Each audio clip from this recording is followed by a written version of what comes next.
Бүгүн акча алмаштыруучу жайларда доллардын курсу сатып алуу 83.50, 83.60, сатуу 83.75, 83.60 түздү. Бул доллардын курсу кечеги күнгө салыштырмалуу 30-50 тыйынга арзандады дегенди билдирет. 79-90 кармалып турганда анда Улуттук банк тезме-тез интервенция кылып доллардын курсун кармап сомдун баягы түшүп кетпесине мындай салымын кошуп турганда азыркы убакта баягы көп болгондуктан чыгып атат, бирок ал деле баягы көп натыйжасын бербегендиктен бир аз болуп атат да, мындай кандай десем баягы өзүнүн валюталык рынокто орусча айтканда плавающий курс деп коет, өзүнүн суроо талапка жараша өйдөлүү болуп турат.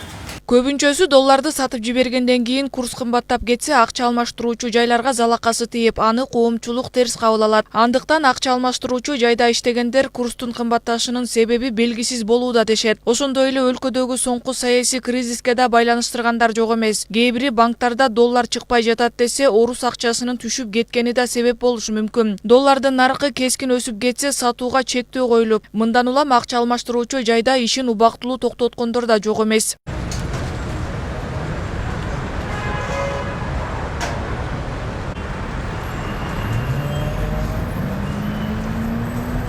Жеке ишкер Токторалы бүгүн доллардын наркы төмөн болгондуктан акчасын алмаштырганы келген. Ал өткөн жумада доллардын кымбатташынан улам күнүнө 10-15 миң сом артка кеткен. Негизинен биз могул жумаларда бир аз күйдүк. Биринчи күнү кечке мал акчалар чогултканда эгерде 83төн чогулсак эртеси 84,5 алып аттык. Ошондо күнүнө бир где-то 10-15 миң сомдон артка кетип аттык. Аны аз бир аз туруктуу болуп, кечеки араны бир аз арзаныраак экен. Ошого 83-70 алдым азыр.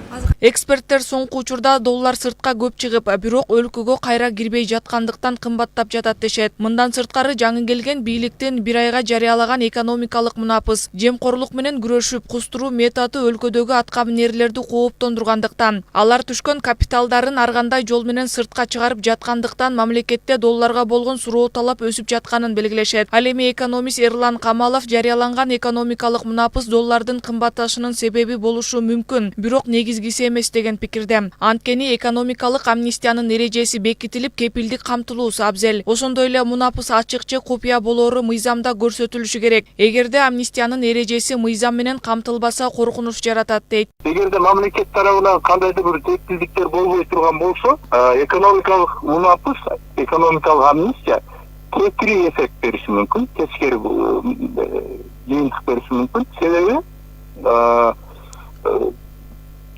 ошол кандайдыр эреженин жоктугунан бизнесмендер тескерисинче өздөрүнүн капиталын Кыргызстандан ташып чыгып кетиши мүмкүн.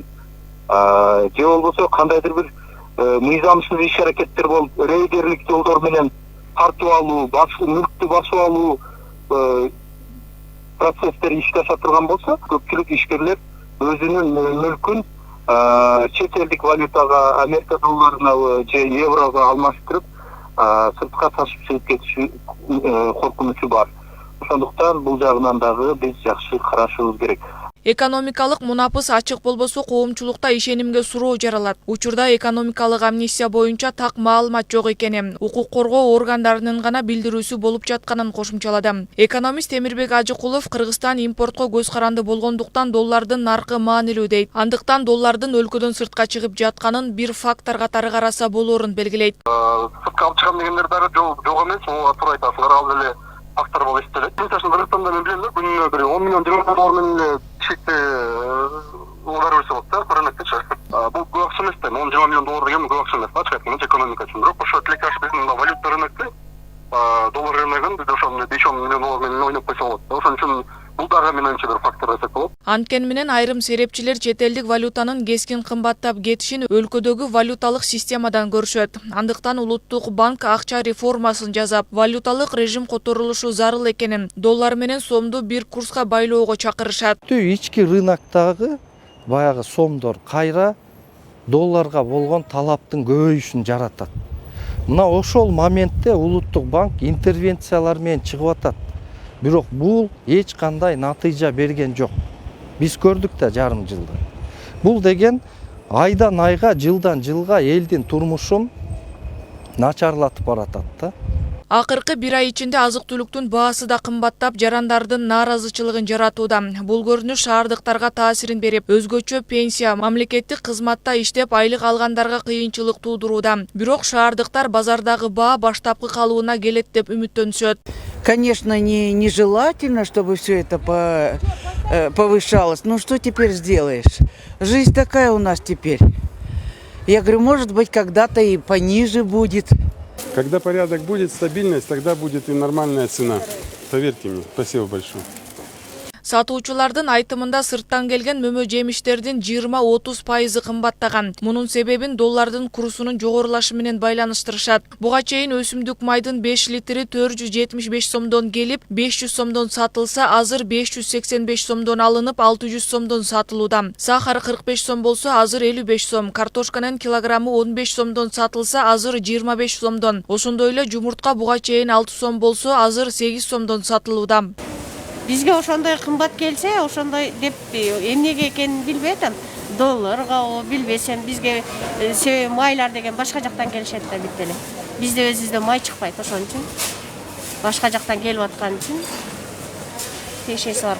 Мындан сырткары эттин баасы да кымбаттаган. Учурда эт сатуучулар сатып алуу мурдагыга караганда 30% азайып калганын айтышат. Уйдун эти 360 сомдон сатылса, 2 айдан бери 400 сомдон сатылып баштаган. Буга малдын кымбаттаганы себеп болгон. Малдын катышпай, сотрудниктер, перекупщиктер кошуп эле ошону кымбаттоо.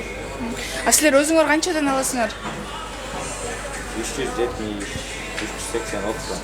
Экономика министрлиги азык-түлүктүн кымбаттап кетишин 2 таңкыстыкка бөлөт. Биринчиси жыл башында башталган пандемия болсо, экинчиси өлкөнүн импортко көз карандылыгы себеп. Андыктан бул маселени чечүүнүн азырынча так жообу жок экен. Чет мамлекеттерден келген товарлардын баасына жараша болуп атат. Анан быйыл дагы бир чоң нерсе бул ошо доллардын сомго карата көтөрүлүп кетиши болуп атат. Мамлекетте доллардын курсунун өсүшү менен кымбатчылык орун алды. Адистер бул көрүнүш тезинен жолго салынбаса, түбү дефолтко алып барарын белгилешет. Ал эми Улуттук банк өлкөдөгү чет элдик валютанын көтөрүлүп жатканы боюнча маалымат берүүдөн карманууда. Мындан улам кезектеги интервенция качан болоору белгисиз. Акыл Аймаратова, Тилек Эшинкулов, Next TV күндүн темасы үчүн.